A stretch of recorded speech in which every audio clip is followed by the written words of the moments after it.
Now from the Mayor of Greater Manchester, Andy Burnham, who joins me in studio. Very good morning to you. Good morning. Thanks for joining us. A good candidate, Bridget Phillipson? There's lots of good candidates coming forward. I'm pleased to see it because there needs to be a debate, not about the government and everything it's doing, because I don't think that would be right, running commentary on the new ministerial team, and I wish them all well and here to support them. I think the debate should go in this contest towards how the Labour Party is being run, how Parliament is being run. I don't think that MPs should be treated in the way that they have been in recent times. I was in the Blair and Brown governments, and it wasn't done like that then. MPs had more ability to speak out without facing the loss of the whip and all of the other things that we've seen. So give me you're talking specifically about this first year or so of the new Labour government.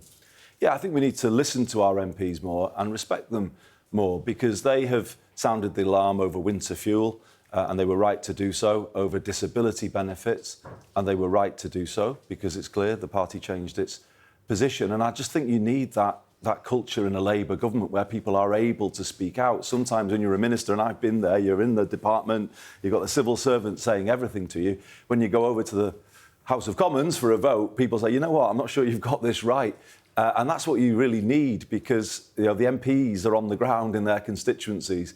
They feel these things, and they often are your best guide when you're in a government department. This kind of approach of removing the whip at the first offence and sort of ostracising people, I don't recognise it from my time in government. With the Labour Party in power, I think you need all of the Labour family involved, and particularly when we look at the country right now and the challenges that we're facing, you want everyone involved, everybody pulling together, even at times if there's discordant voices saying, you know what, think again about this. And I mean, obviously, some people have suggested that it's important that the deputy leader is from a different region, not London, or also potentially a woman. And obviously, Bridget Phillipson would check those boxes.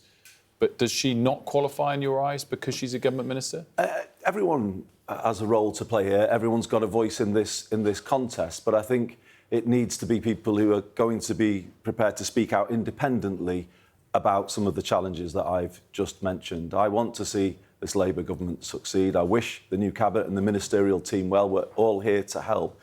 But it's really important at this point that we get the culture inside Parliament and inside the wider party right as well, because I think there are lots of concerns amongst Labour Party members about the way that constituencies are being treated at times.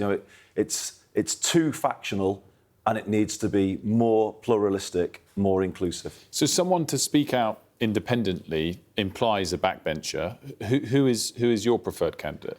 Well, I've mentioned Lucy Powell, who I think has got all of the experience, but there are others potentially coming forward as well. So I think we need to see what the short list looks like. Parliament is going to decide that, and the PLP.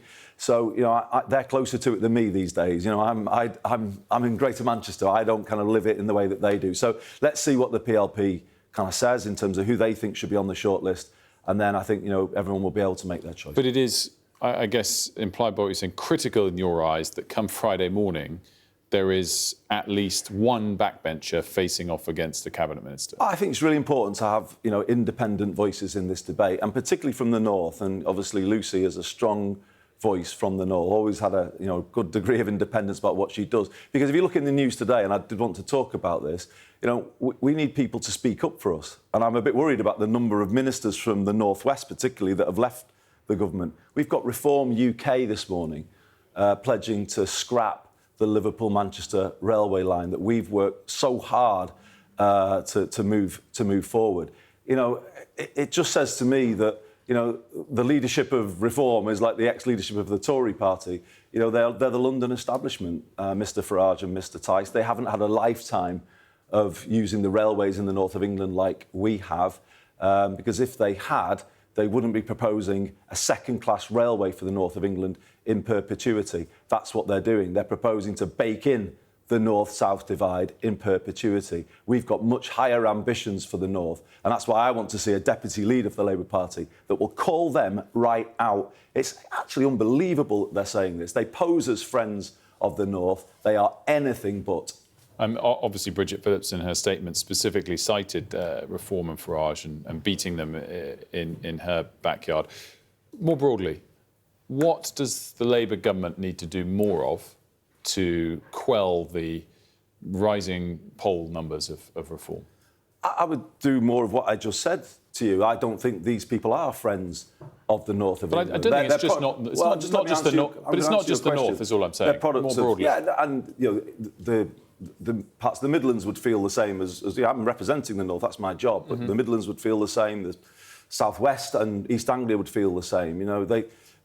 They are the London establishment, and the person who has written this report on rail this morning was in Number 10 when the Conservatives were in power. They're doing the things that the Conservatives did to the north, and they're just repeating it. So you call that out. They are no friends. Reform UK are no friends of the north, in my view. They have low ambitions. They want us to have a second-class railway. We won't accept it. And this is now kind of starting to flush out what they're all about. But they were the cheerleaders for privatisation and deregulation in the 1980s, these people. That's left us with high water bills, high energy bills, unaffordable rail fares. That has been them through their career. And what I would say to my party is don't lean in their direction, don't pander to what they're saying. Lean into our values, unite people on the progressive side of politics who actually want to see that challenge being made. That's what I would like to hear from the candidates for the deputy leadership, that going forward we'll be bolder, we'll be more inclusive, and we take them head on. What about in terms of the recent reshuffle on policy towards immigration, and the assumption is that Shabana Mahmood is going to take a much harder line on that than Yvette Cooper did. Is that a mistake? I've got huge respect for Shabana. I've worked with her over many years, and what I would say is, having done that job myself, I worked as an immigration minister in the Blair government. You've not got to go out there and sort of grandstand as the Tories did and Reform do. Just get the system working properly. It was allowed to descend into absolute chaos. I was responsible in the Blair government for making agreements about returns with other countries, doing the hard yards. That's what you've got to do. The thing that kind of worries people is when they don't see the system under control. Get it under control. And Shabana has proven herself as somebody who knows the detail, gets stuck into the detail, and I think she'll do a really good job. Is it out of control at the moment? 30,000 crossings so far this year? Well, when I looked at the dying days of the Conservative government, I actually couldn't believe what they were doing. It was like they had given up, and it did feel chaotic. And when it comes to the immigration system, to allow a sense of chaos is very dangerous. They almost created the chaos and then used it to campaign as though, to make it look as though they were the ones to fix it. Well, sorry, but, that's why this government has been really on the back foot, because they left a mess behind the Conservatives. But it's about restoring order to the system. I think slowly but surely you can see those return agreements getting put in place. You can see the numbers of returns increasing. They are beginning to bring a sense of order to it. Do you regret not being able to run for the deputy leadership yourself? No, not particularly. I've got what I consider to be the best job in politics, which is Mayor of Greater Manchester. We are a city region that for the last decade has been growing faster than the UK economy. You go to our city now, you see it, you feel what's happening there, the energy that we have. It's brilliant to be there.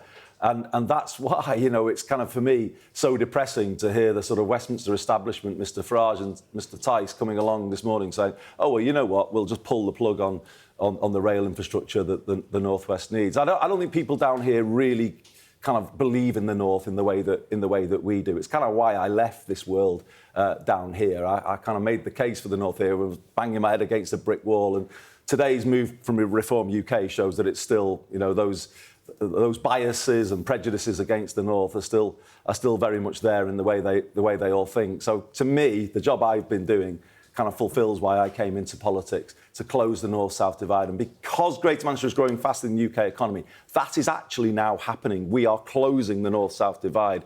And then you get Reform UK popping up, kind of trying to throw all of that progress into reverse. It's depressing, but we will fight them all the way with higher ambitions for the North. Andy Burnham, good to see you this morning. Thanks for stopping by. Thank you very much.